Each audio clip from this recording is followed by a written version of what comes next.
हर हर महादेव प्रिय दर्शकों। कर्क राशि की बात होगी। शनि के ढैया से मुक्त हो चुके हैं, लेकिन आप सोच रहे हैं भाई शनि के ढैया से तो मुक्त हुए 1.5 महीने हो चुके हैं, लेकिन रिजल्ट ढाक के 3 पात यानी कि रिजल्ट नहीं है।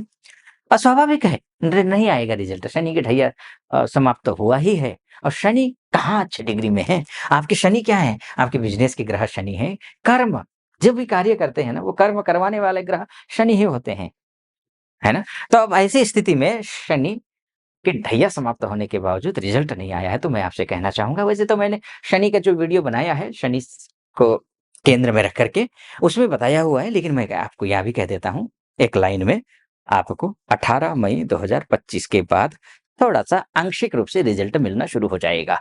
कइयों का तो ये भी हुआ होगा, शनि के ढैया भी निकल गया है और ज़्यादा परेशानी बढ़ गई है ना? ये भी हुआ होगा। हाँ, ग्रह कमज़ोर होते हैं। शुरुआत में एक राजीव गांधी जी ने जब इंदिरा गांधी जी की जब हत्या हुई थी ना, राजीव गांधी जी ने कहा था ना कि भई बड़ा पेड़ गिरता है तो धरती हिलती है। वैसे ही है, बड़ा ग्रह जब बदलता है ना, एक राशि से दूसरी राशि में जाता है, ग्रह कमज़ोर होता है, बड़ा ग्रह है, थोड़ा-सा प्रभावित होता है व्यक्ति। प्रभावित अगर हो रहे हों आप, चिंता मत करिए, 18 मई से ठीक होगा। लेकिन मैं बात करूँगा 1.5 साल की।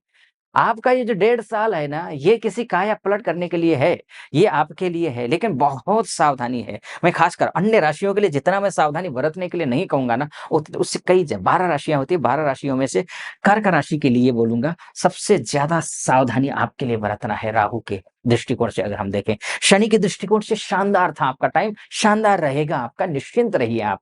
लेकिन राहु भी अपनी भूमिका निभाता है। इस गुरु के दृष्टिकोण से भी मैं बोलूँगा बहुत अच्छा नहीं है। लेकिन राहु के और गुरु के दृष्टिकोण से उतना अच्छा नहीं है। लेकिन ध्यान रखिए, किन चीज़ों पर के लिए अच्छा नहीं है और क्या सावधानी बरतनी है, ये आपको समझना होगा। सबसे पहले Rahu second house 8th house का राहु है, अशुभ होता है, खराब होता है, स्वास्थ्य के दृष्टिकोण से खराब होता है। खासकर आप अगर स्वदेश में हैं, तो विशेष ध्यान रखिए। विदेश में हैं, तो आपके लिए एक बार छूट है। विदेश के लिए तो बल्कि मैं बोलूँगा ठीक है। गुरु की दृष्टि भी बन रही है। गुरु की दृष्टि भी राहु पर है, तो जो अनियंत्रित राहु होगा, बिल्कुल जो है ना भूचाल मचा रहा होगा जीवन में, उस पर कंट्रोल करने के लिए गुरु बैठे हैं। गुरु कंट्रोल तो करेंगे, लेकिन राहु तो राहु है। स्वास्थ्य का ध्यान रखिए। स्वदेश में रहते हो, विदेश में रहते हो, स्वास्थ्य का तो दोनों को ध्यान रखना है। हाँ, विदेश जाना चाहने वाले लोगों के लिए अच्छा है। एमएनसी में काम करने वालों के लिए अच्छा है। उसके बाद जाकर के जो ऑलरेडी विदेश में है, बहुत सारी हमारी माताएं बहनें भाई बंधु विदेश में रहते हैं, दुनिया के हर एक कोने में। हमारे भारतीय कहाँ नहीं है और नेपाल के लोग कहाँ नहीं है। मैं तो नेपाल का हूँ, तो स्वाभाविक रूप से और नेपाल और भारत के लोग दुनिया के हर कोने में मिल जाएंगे। लेकिन आपके लिए शुभ है। लेकिन अगर स्वदेश में है, तो सावधानी बरतिए। सावधानी हटी, आप आगे की बात आप समझते हैं, ठीक है। स्वास्थ्य का ध्यान रखना है। ऐसा कोई कार्य अगर आप कर रहे हैं जो गुप्त है, कार्य सफल तो हो सकता है, लेकिन सफल गुप्त रूप से सफल करवाने के लिए जो आप सालों से मेहनत कर रहे थे, उसका भंडाफोड़ हो सकता है। वो सतर्कता अधिक बरतिए, ये भी आपको ध्यान रखना है। पेट से संबंधित परेशानी बढ़ सकती है। पेट से संबंधित परेशानी बढ़ सकती है। टखनों में, घुटनों में दर्द होना, जॉइंट्स में प्रॉब्लम होना, ये हो सकता है। स्वास्थ्य संबंधित ये परेशानियां आ सकती हैं। अन्य मामलों में ठीक है, ठीक है। अच्छा, अब मैं बोलूंगा क्यों ये संभावना व्यक्त कर दी मैंने, लेकिन आपके साथ होगा नहीं। कारण क्या है? कारण ये है कि राहु की विशेषता है कि वो पिंड है ये, कोई पिंड है नहीं, माफ़ कीजिए, कोई खगोलीय पिंड ये नहीं है, ये छाया है। और छाया क्या होता है? छाया आपके मूवमेंट पर निर्भर होता है। आपके जैसा मूवमेंट होगा, छाया वैसे ही होगा। आपका शनि जैसा है, अर्थात शनि की राशि में बैठा है ना, तो शनि का जैसा फल देगा। और शनि कैसा बैठा है? शनि तो भाग्य स्थान में बैठा हुआ है, और शनि की विशेषता है कि जहाँ बैठता है वहाँ शुभ फल देता है, जहाँ देखता है वहाँ खराब करता है। तो ये भाग्य को अच्छा करेगा। तो भाग्य को शनि अच्छा कर रहा है, तो स्वाभाविक है, यथा राजा तथा प्रजा, यथा राजा तथा प्रजा। जैसा शनि वैसा ही है। राज्ञी राज्ञिण धर्मिष्ठा पापे पापाः समे समाः राजानाम अनुवर्तन्ते यथा राजा तथा प्रजा। ये लागू यहाँ हो जाता है। तो राजा का जैसा फल देगा, भाग्योदय करवाएगा। लेकिन सतर्कता हटित की दुर्घटना घटी, मैं फिर से 2 बार ये बात कहूंगा, तो सावधानी बरतनी है।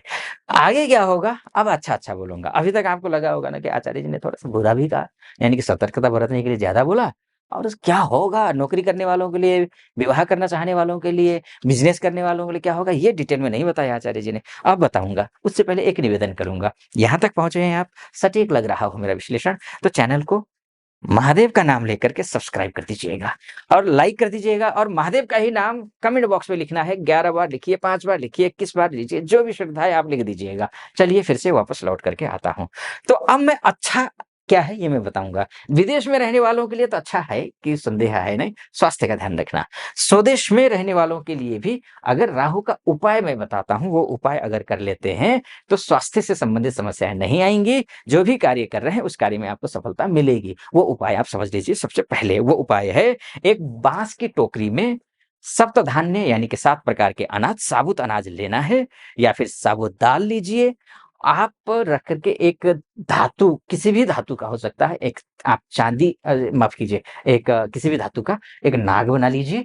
नाग रखिए, शनिवार के दिन शाम को 4 बजे के बाद, रात में भी कर सकते हैं, अपने सिर के ऊपर से एंटी क्लॉकवाइज़ 11 बार घुमा करके किसी भी सुनसान जगह पर ले जाकर के छोड़ दीजिए या फिर नदी में प्रवाहित कर दीजिए। नदी में प्रवाहित करने के लिए बहुत ज़्यादा मैं इसलिए नहीं बोलूँगा क्योंकि नदी को साफ-सुथरा और रखना हमारी हमारी स्वयं की ज़िम्मेदारी है। तो आप अगर बहुत प्रवाह वाला नदी है कोई, तो वहाँ ज़रूर करिएगा, लेकिन जो ऑलरेडी जो है दृढ़ अवस्था में है हमारी जो नदियाँ हैं, वहाँ उनको दूषित मत कीजिए, ठीक है? बाकी आप सुनसान जगह पर ले जाकर छोड़ दीजिए और सीधे आइए घर। जो कपड़ा पहन के गए थे वो सीधे उतारिए, बाथरूम में जाकर के उतारिए, रखिए, धोइए और स्नान कीजिए, आइए, सो जाइए या फिर भगवत भजन कीजिए या फिर जो भी कार्य करना वो कार्य करिए, ठीक है? इतना। अगर मान के चलिए ये नहीं कर पाते हैं, तो फिर क्या करेंगे? करना ये है कि आपको आटे में चीनी डाल करके शनिवार के दिन आप चींटियों को खिलाइए। चाहे काली चींटियाँ हों, चाहे भूरी चींटियाँ हों, किसी को भी आप खिला सकते हैं। दूसरा, तीसरा जो है सप्तशती का पाठ करें। सप्तशती में एक कवच करके पाठ आता है, एक सिद्ध कुंजी का स्तोत्र आता है, तो उन दोनों का पाठ कर लीजिए। तीसरा हो गया चौथा, चौथे में आप क्या करिए, अपने वज़न के बराबर जौ लीजिए। जौ को जो है आप तुला दान करना है शनिवार या फिर पूर्णिमा के दिन, ये आप कर लीजिए। इनमें से कोई एक कर लीजिए, ये ज़रूरी नहीं कि चारों के चारों करना है तभी फल मिलेगा, नहीं। हाँ, अगर आपकी कुंडली में बहुत ही खराब स्थिति है, तो अलग बात है, नहीं तो सामान्यतया इससे ठीक हो जाता है। तो ये राहु की बात हो गई। अगर ऐसा करते हैं तो आप किसी भी कोई भी जॉब करते हो, उसमें प्रमोशन हो, उसमें आपको परिवर्तन करना हो, जॉब चेंज करना हो, स्थानांतरण करना चाह रहे हो जॉब इधर से उधर, तो वो इसके बाद जाकर के जॉब नहीं लग रही है, इंटरव्यू देना है, इंटरव्यू कॉल नहीं है, उसके लिए आपका स्वास्थ्य, आपका आपका मान-सम्मान, पद-प्रतिष्ठा ये सारी चीज़ें आपकी ठीक होती हुई दिखाई दे रही हैं। यहाँ से राहु शनि के नक्षत्र में, शनि की राशि में बैठा है, तो यहाँ से धन भाव को देखेगा, धन में वृद्धि तो ये करेगा, लेकिन फिर से बोलूँगा सावधानी हटी कि दुर्घटना घटी, तो ये आपको ध्यान रखना है।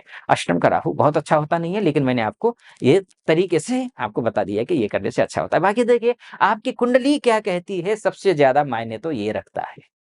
ये तो मैंने बता दी कि ये रास्ता है, ये उपाय कर लीजिए, ये ठीक हो जाएगा। लेकिन आपकी कुंडली उस रास्ते पर चलाने के लिए तैयार है? ये तो कुंडली देख के पता चलेगा। तो आप अपनी कुंडली दिखाना चाहते हैं, महिला हैं या पुरुष हैं, देश में रहते हो या विदेश में रहते हो, तो नीचे नंबर है, उस नंबर पे कॉल कीजिए, व्हाट्सएप कीजिए, मेरी टीम से बात कीजिए, अपॉइंटमेंट ले लीजिए, मैं स्वयं आपकी कुंडली का विश्लेषण करूँगा। सटीक लगा हो, सब्सक्राइब, लाइक और कमेंट ज़रूर कर दीजिएगा। महादेव की कृपा आप पर बनी रहे, सदा सर्वदा आप सुखी रहें, संपन्न रहें और फिलहाल अनुमति दीजिए। ओम नमः शिवाय, ओम नमः शिवाय, हर हर महादेव।